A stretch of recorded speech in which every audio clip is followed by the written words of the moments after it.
Hey Flosstube friends! My name is Lynn and this is my channel Those Missing Stitches, where we talk all about cross stitch and a little bit about reading. Today is Thursday, August 7th, 2025, and this is my Flosstube number 32.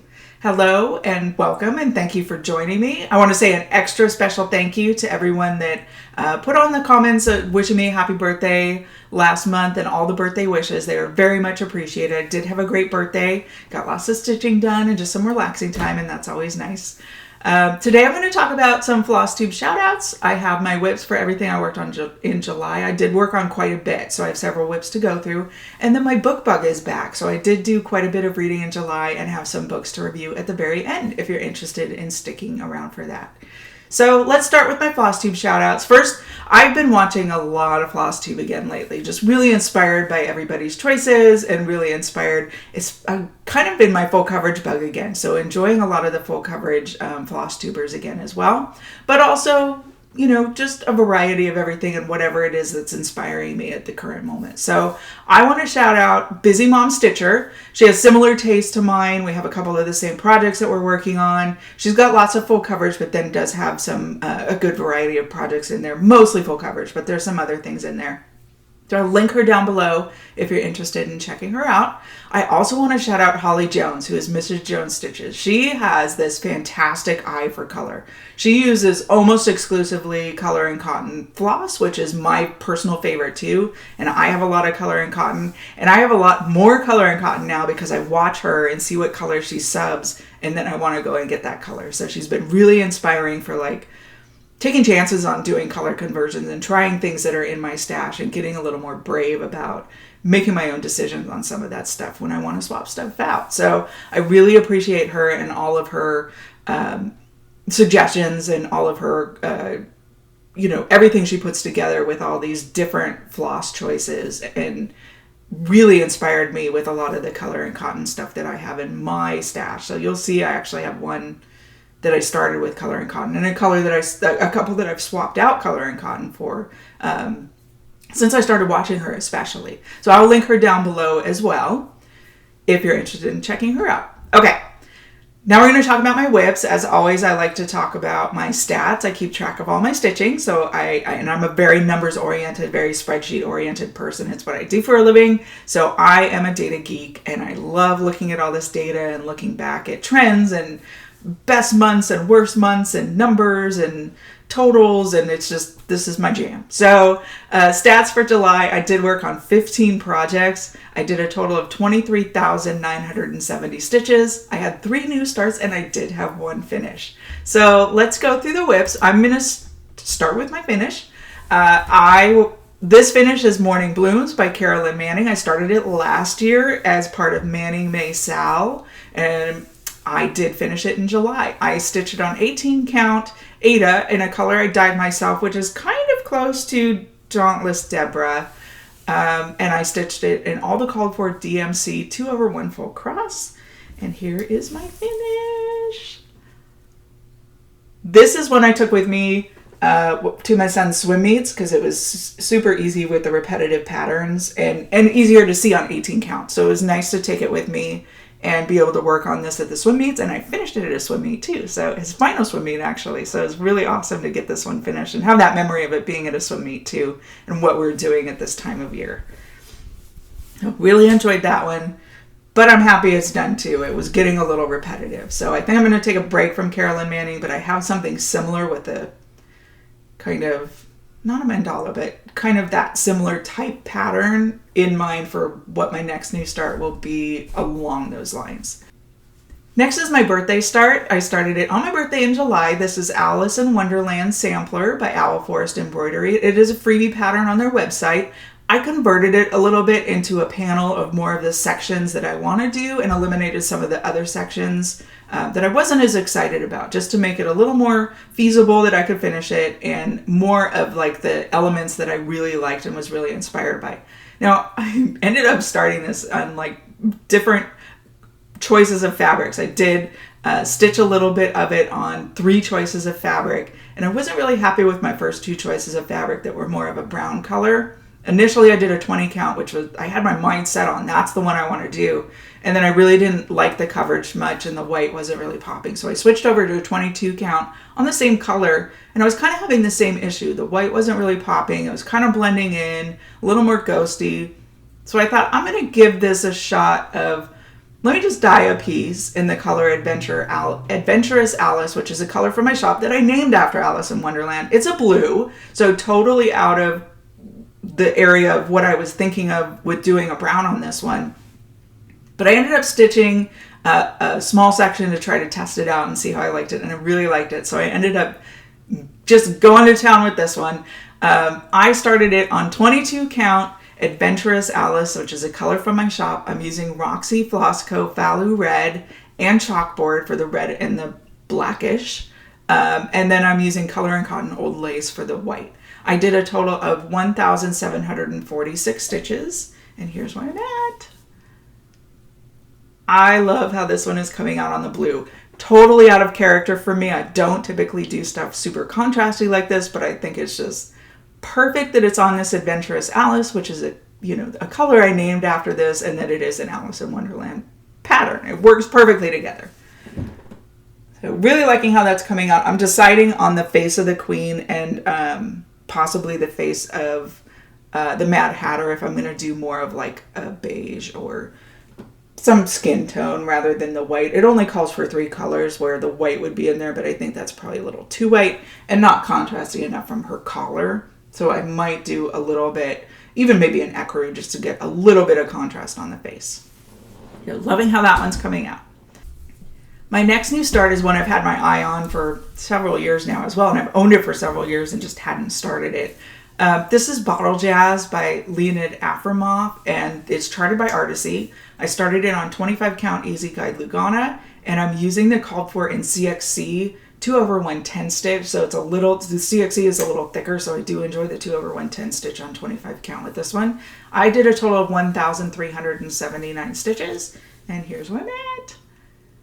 I like how it's not a ton, I mean, it is color changes, it is a lot of color changes, but it's nice seeing the colors come together. More so than some of the other Leonid Afremovs that are charted by Heaven and Earth Designs that are much bigger and much more confetti heavy. I think I'm going to enjoy this one because it's only like 70,000 stitches. I know that's a lot for most people, but I think it's, in my mind, it's more reasonable. It's something that I can get done, so I'm more inspired to work on it. Okay, next is, this is one I don't know how to describe it. I have just jars and jars of orts, like my leftover threads from working on projects. And some of them are like from Dimensions kits, some are from CXCs. Some are DMC for things I've unkitted and just don't want to put that, strand of or leftover cut of thread back into my main collection.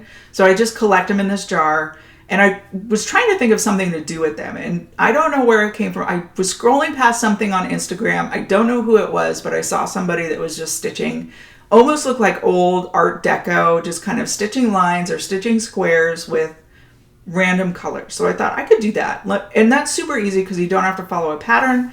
I just randomly started grabbing whatever. I threw all the orts into a Ziploc bag, and I just reach in and grab something and start stitching.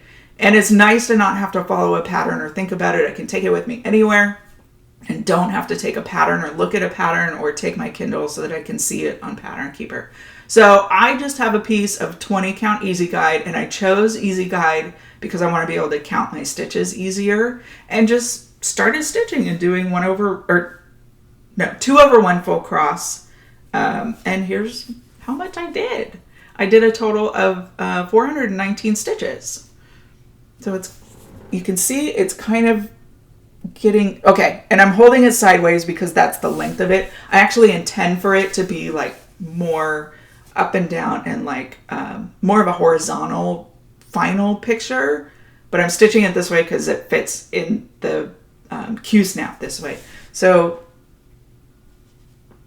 here's, and I'm just randomly grabbing colors and going up and down. Some of them cross over. And I'm thinking about maybe in the future, maybe I'll do kind of move over and do more steps or do more random, not necessarily just straight lines up and down. I might do a little more to carry some colors around, but it's nice to have something that I don't have to sit there and think about a pattern. I can just stitch. So we'll see how that goes. Right now I'm enjoying it. Thinking about kind of those Art Deco squares with multiple colors that a lot of paintings and things I see around, especially from like the 80s. It reminds me of that. So I'm really enjoying that for now. Now my next two, I'm not sure how I feel about. So I'm going to show you and I'll tell you what my issues are. Okay. Next is All Hallows Eve. This is by Joan Elliott Designs. I'm stitching this one on 25 count Lugana in the color Brave Boromir from my shop. And I'm stitching it with DMC 310 1/1 full cross. In July, I did an additional 514 stitches. And right now I'm at 8,410 stitches. Now, I still love it. Here's where I was the last time I showed this. So here's with the additional, and here's where I'm at now with the additional 514.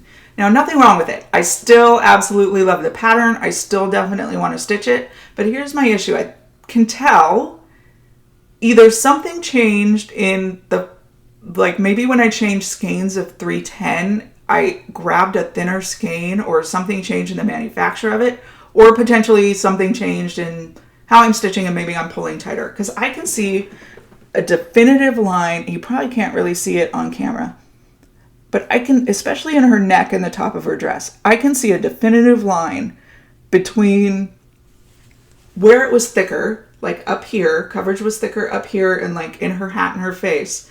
And then now that I'm working on the witch, it just seems like thinner coverage and I'm not sure I'm happy with it. So I'm having a tough time. It is really hard to see on camera. You can see a little bit of it in her neck. But I don't know. I might have to just get over it or move on to a different section that maybe isn't quite as full and I'll start to love it again. Not giving up on it. Halloween season, it's coming out again, but we'll see how I feel about the DMC. I definitely don't think I'd do DMC 1/1 on 25 count on something that like with that many combined stitches because it just doesn't look full enough for me, at least on the DMC in black. Other colors are fine. Okay, next is another one I'm not really sure how I'm feeling about. It's Halloween Sampler by Crocetta Go-Go. I'm stitching this one on 18 count Poetic Pony Boy with a called for DMC 2/1 full cross. Here's where I was the last time I showed it. And in July I did an additional 199 stitches. And right now I'm at 12,233 stitches for 43.61%. And here's where I'm at. Now I have this horrible glare from the window. Sorry. Okay. I don't know what my issue is with it. Every time I pull it out, like, or look at the pattern, I love it. And I've seen some finishes that are absolutely gorgeous.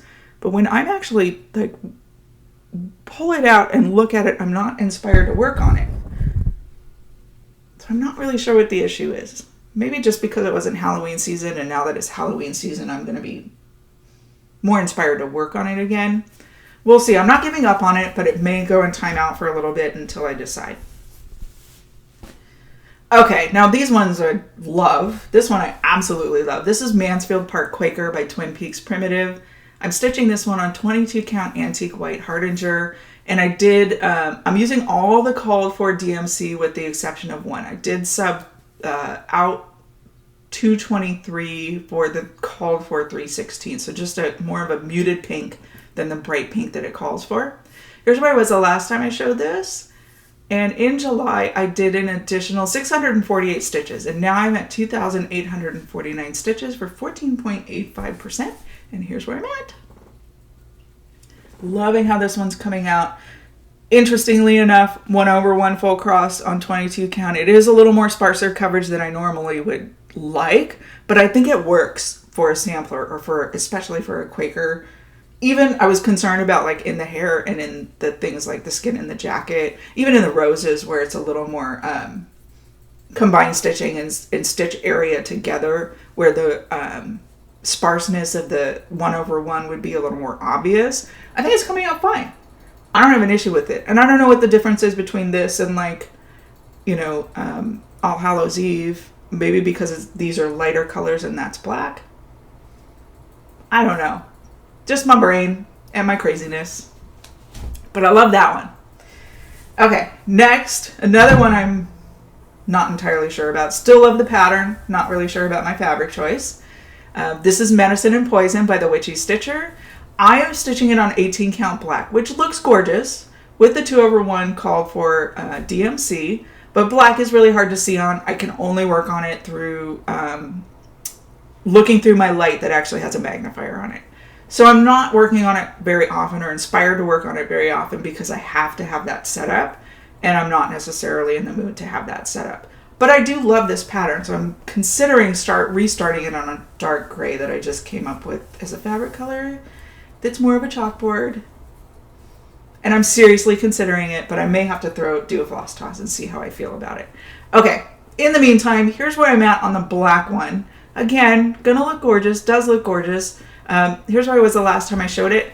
And in July, I did an additional 389 stitches. In total, I'm at 1,812 stitches for 17.67%. And here's where I'm at. Looks gorgeous on this black. And it's going to come out gorgeous. I just don't know that I'm going to enjoy continuing to work on it on black. Okay. Enough of the complaining.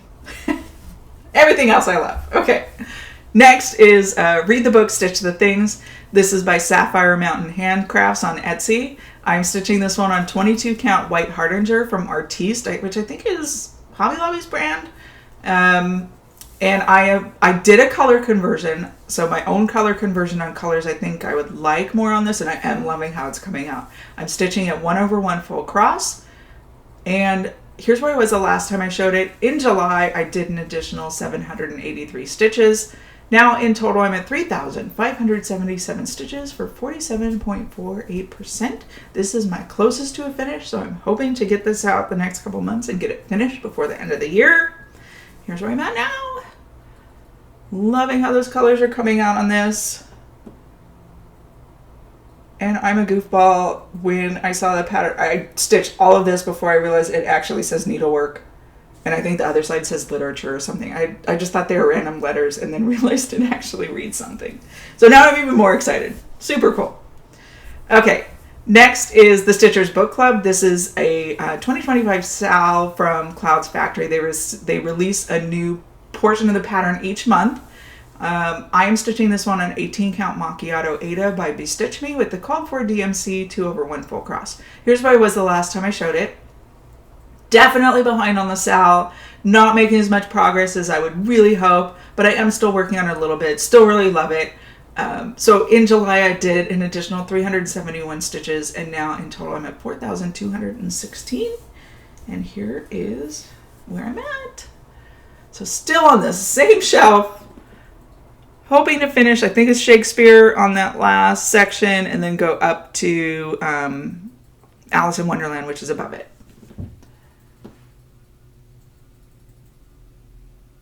Okay, and new section was released in August, I think was Roald Dahl, I believe.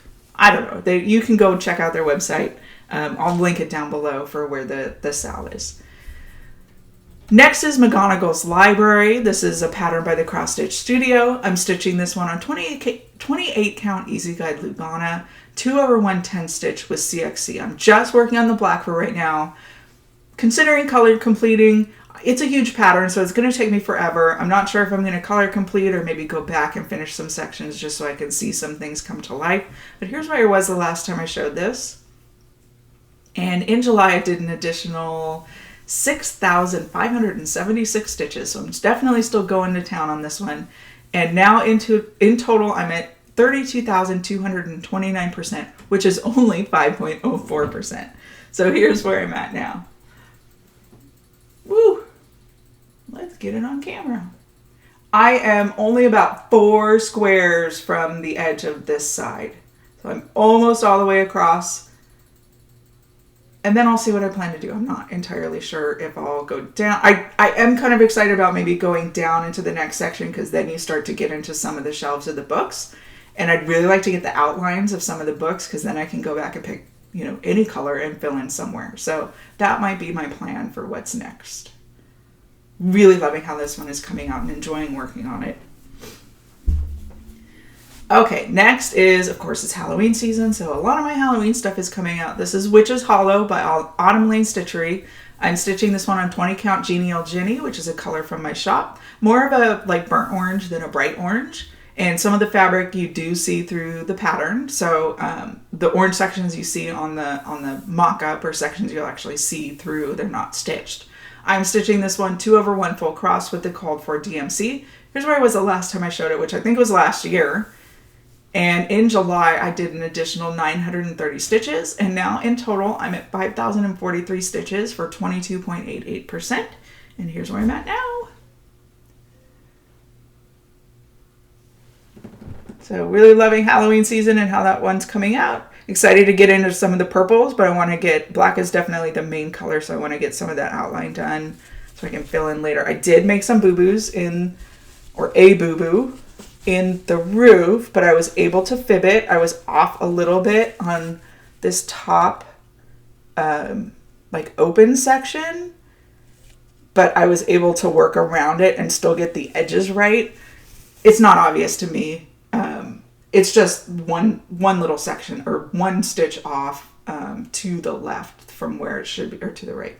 One stitch off one direction, but the outside edge of the roof is still correct. So I'm thankful I was able to fix it, and it was that high up I didn't have to frog the rest of it to get to something, or that I was able to fib it enough. Okay, next is Black Vintage Sampler by Owl Forest Embroidery. I'm stitching this one on an 18 count Aida that I dyed myself, which is fairly close to the color Devoted Dobbin from my shop. I'm stitching it 2/1 full cross with Silks for You PR070, which is their black. And here's where I was the last time I showed it. In July, I did an additional 1,219 stitches, and now in total, I'm at 11,114 stitches for 47.54%. So super close to halfway. And here's where I'm at now. Got rest of that border done, and then got down into that section with that tree or flowers, whatever you would call that, and the bird.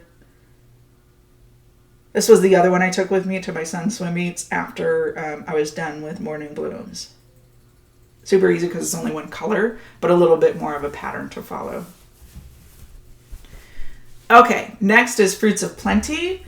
This is by Modern Folk Embroidery, and I've been working on this one as part of the Whip into Shape Sal, hosted by Andrew the Runner Stitcher, where we stitch 10 stitches for every mile that he runs in his inspiration to kind of motivate him to get ready for a marathon that he's running, I think this month maybe, or later this month. I'm not entirely sure of the date. I'm not caught up. I'm caught up through last week. I still need to do last week's stitches. Here's where I was last time I showed this.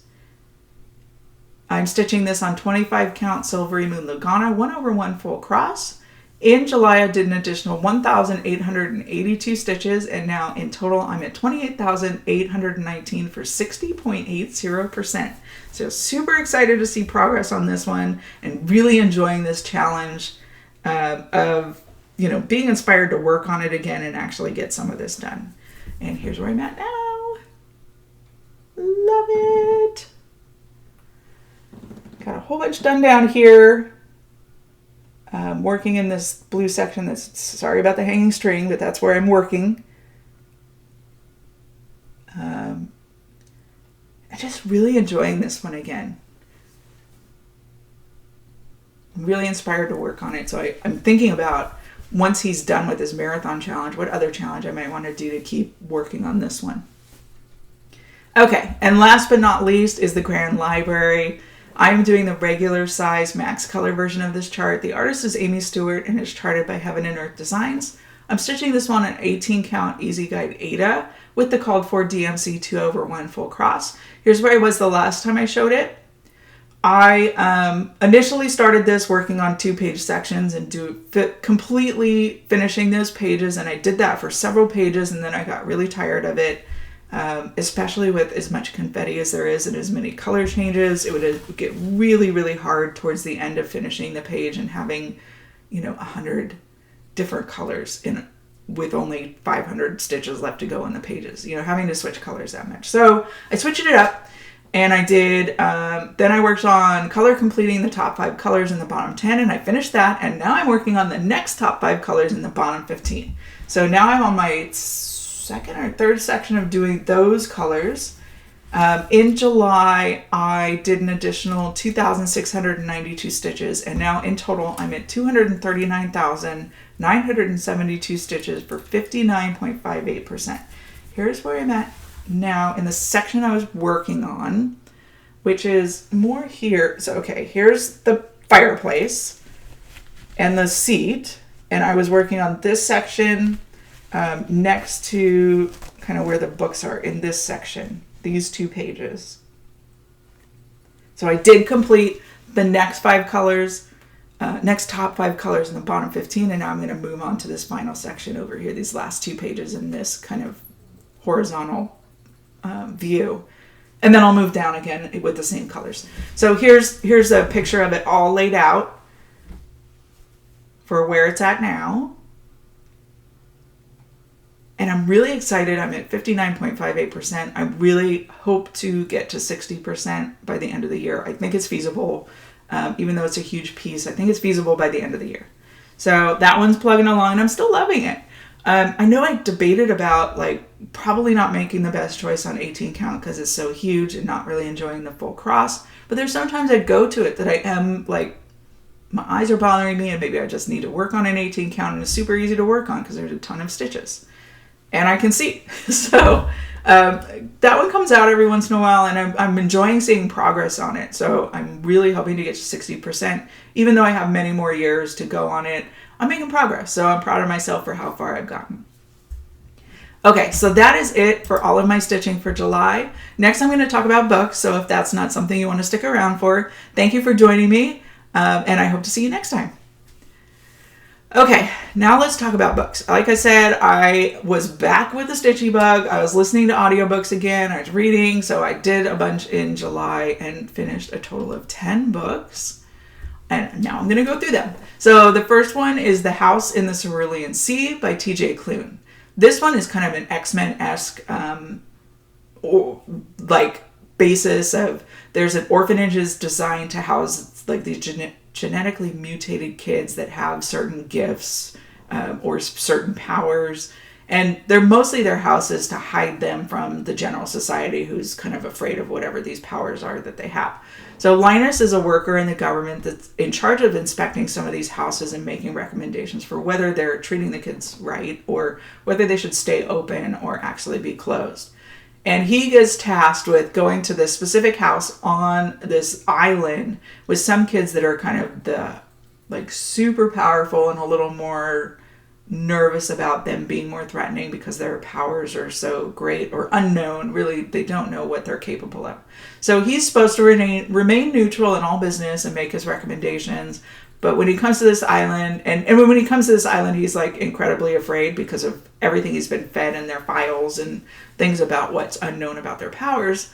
But he spends a month with them, and he's supposed to report back on his observations. And as he goes through this, he's learning more about the kids and their personalities and who they are really outside of, this paperwork. And he starts to feel differently about them and starts to feel differently about himself.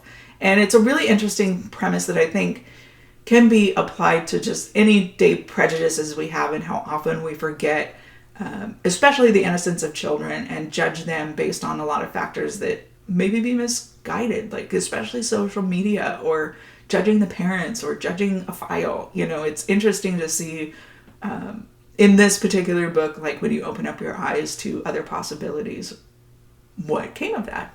So I really like this book. It was a good one, but a little fantastical as far as the kids having powers and things, if fantasy is not your thing. Next, I read We All Live Here by Jojo Moyes. It's somewhat of a literal title because there's a single mom with 2 daughters that her 2 daughters live with her. Her stepfather's also living with her after the death of her mom. And then her birth father comes back into town with no place to stay, and her birth father ends up living with her. So it's this chaos of this house, of this single mom that her career is falling apart. She has no money. She has, like, her family's falling apart because each of these people that live with her have their own issues. So really overwhelmed by the chaos of it all and just trying to hold it together for everyone else. So it's an interesting story about perspective and things that we hold on to that maybe we aren't able to forgive, or things that really hurt us in our past with a lot of these different characters, or how you might be hurting people in the present, and kind of letting go of some of that and healing from some of that. So great characters and character development and growth through making mistakes and being normal people and being a mom trying to navigate teenage daughters especially, and learning from those mistakes. How it can build bonds and relationships that you didn't know could exist. Next, I read From Blood and Ash by Jennifer L. Armentrout. Not sure if I'm saying that right. This is a romantasy book. It is about Poppy, who is chosen at birth to be, they call her the maiden. So it's some sort of like sacrifice to the gods, where she's hidden from life under this veil, like never comes out in public without being veiled. Her whole life is lived in shelter and preparation for this role of basically being the savior of all people, because she's chosen as this maiden. And she longs for just this little bit of freedom and little bit of being able to make her own choices. So in the background, there's like a rebellion going on against the kingdom and a lot of things politically going on and a lot of really horrible characters that are mean to her. And Hawk is this guard that comes in to be her personal guard and protect her, who of course, as a romantasy, challenges everything she thinks about and everything that's going on and really tries to protect her. There is one part of the storyline between them that really did bother me, as far as the romance between them and her kind of being taken advantage of under false pretenses. And I don't want to say too much I don't want to spoil anything, but it did kind of bother me. I get that it was put in there because readers will probably want some spice, and there was some spice in there, but I feel like it was kind of forced in there, and it shouldn't have been. It didn't need it. So that part did kind of bother me and make me think I'm not sure if I want to continue with the series. It is a series, but I might. I'm curious about where the storyline goes. I'm just not particularly caring for that part of the relationship part of the story. So if you've read it, you may know what I'm talking about. If you decide to read it, you'll probably find out. It's not something that ruined the book for me, but it did bug me. Sorry to be so vague. Next, I read Here's One Moment by Leanne Moriarty. I really like this one. It's a long book with a lot of characters, as often happens with Leanne Moriarty books. But I did really enjoy it, especially from the perspective of, I really enjoy books that make me think, like, challenge me philosophically and come up with these morally challenging situations and really make me think about what if something like that happened in real life. So we start right out of the gate, a bunch of characters getting on an airplane to go somewhere, and this is in Australia, and one lady randomly stands up and starts walking down the aisle and pointing at people and saying, when they're gonna, like, how old they're gonna be when they die and what they're gonna die of. So some are totally okay with it because they're old, and they have years and years and years to go before they're gonna get there, or whatever she says. Some are angry, some are panicking, and it's really interesting to think about what would you do, or what would I do in this situation. And of course I wouldn't want to know, but if somebody just randomly started saying this, do you start thinking, is this lady just kooky, or is there that voice in your head that says, what if she's actually accurate? And how would that affect how I lived and choices I made going forward, just thinking about that little nagging voice of what if she's right? There's a great variety of characters and different perspectives and how each of them react to it. So, but I really enjoyed that there was like this aspect of whether fate is already determined, or are your actions creating it and making it happen. That was an interesting read for sure. Next, I read House of Earth and Blood by Sarah J. Maas. Now, this is the Crescent City book 1. I have tried at least 4 times to read the actual book and got through maybe the first chapter and a half, and I just couldn't get into it. I couldn't follow the different characters and a lot of information that's thrown to you in the first chapter. So I decided to try maybe the audiobook and see if that was a little more helpful to follow along. And it was. It was more helpful. I got through the book. It helped that the narrator actually has like different voices for the different characters to try to follow some of the different characters. But it is still a lot of information, a lot of jargon, a lot of similar character names, a lot of titles in different places, and a lot of political things going on and things that still were a little hard to follow, but easier on the audiobook than it was for me in the physical book. So this is another romantasy. There is, you know, special powers and different types of fae and werewolves and harpies and sprites and different things that from the fantasy world as far as their characters. And the main character is Bryce, who's a half fae, half human character who's kind of a partier, a young partier, and one night comes home and all of her friends have been murdered. So the majority of the book is her working with an investigator to try to solve the murders and solve this stolen artifact from the I don't know, it's like an art exhibit where she works, and they think they're connected. So it's a really long book. I finished it and I think I liked it. It was just really long. To me, it could have been shortened. And it's interesting because I loved A Court of Thorn and Roses, which is and even Throne of Glass, which are two series by the same author. And this one, I'm just not feeling it quite as much. And maybe I was a little spoiled by loving those other series so much that this one isn't just quite living up to that hype. But definitely A Court of Thorn and Roses is not anywhere near as interesting as that. Just way too long for me and way, way too many characters and things going on. I am listening to the second audiobook in the series now, but I'm just not inspired to listen to it. So, especially when I was just like dying, like A Court of Thorn and Roses, I have to read it. I have to get into like as soon as it comes out, and I read it within a day or two. So there's something to be said about this storyline. I think just isn't doing it for me as much as those other storylines have. Still interesting. I got through it, and I still like her writing. I just think this particular series is not my cup of tea. Okay, next I read One Golden Summer by Carly Fortune. And as typical Carly Fortune, it takes place on an island out in Canada. Alice is the main character. She takes her grandmother to her grandmother's friend's summer cottage that she once spent a summer with her grandmother at when she was 17. And grandma had a hip replacement, so she's taking her there to kind of recuperate and have a calm summer and take a break herself. Alice is a very introverted photographer who really lives through the lens of her photography, which I can relate with. I did do photography for a really long time. I'm very introverted, but something about getting that camera out just is a different personality almost, and that's kind of how this character is built as well. But a lot of things are like she's kind of lost her way with her career. It's very commercialized to her now and how she has to make her money. So she's lost a little bit of the art that she fell in love with when she got her first camera at this house at 17 and spent a summer there. So she took her very first picture of on this camera, and this was what started her love for photography, of these three teenagers in a boat. And one of those, now they're all grown up, but they all actually still have the house across the lake. And she becomes friends with one of the teenagers who's now an adult. His name is Charlie. Super funny character, great personality. Love his interaction with her and love his quirkiness and like humor.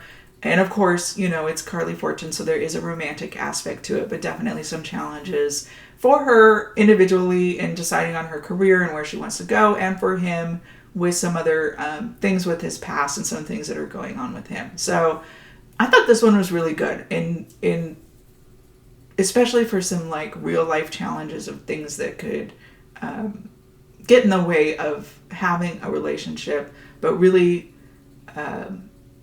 emphasizes again the lack of communication in relationships. And I wish they would just talk about some things. Frustrates me in a lot of these books. Like, why don't people just talk about things? But I did think they did a good job of why they weren't specifically talking about certain things. So that one was a good one. Next, I read The Lion Women of Tehran by Marjan Kamali. This one was a very, very interesting read considering our current political climate. It was interesting to see, like, as I'm going through it, I'm thinking, oh, this is parallel. This is so familiar because there's a lot of parallels to the trajectory of Iran's political evolution and really de-evolution of the 50s through the 80s and what is happening today, not just around the world, but domestically as well, especially for women and minorities. So it was interesting to see kind of that parallel. This is the story of two girls who became best friends in elementary school in the 50s and how they had very, very differing goals throughout life, but a very strong bond between them, even when they're, fighting or getting along or going to different schools and different things happening that are getting challenging, that have challenged them over the years.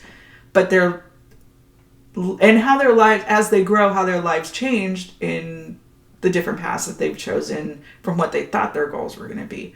So it's a very, very powerful story of feminine and feminism and friendship and political activism and loss and politics and the history of Iran and especially women in Iran and what they've gone through and their heartbreak and perseverance.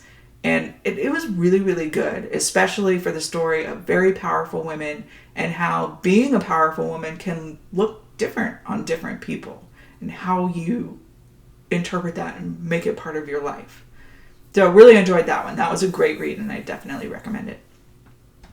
Next, I read The X-Files by Jessica Joyce.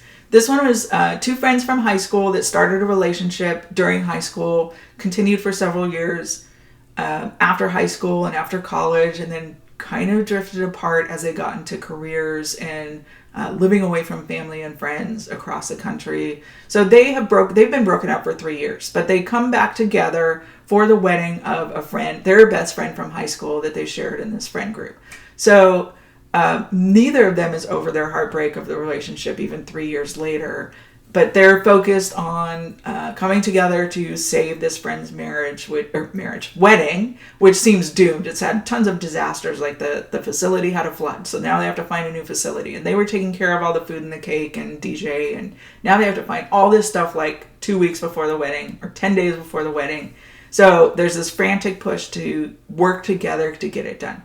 So there was some pretty deep emotions and really realistic anxiety struggles for one of the characters and realistic feelings over what a lack of work-life balance does to a relationship and does to an individual.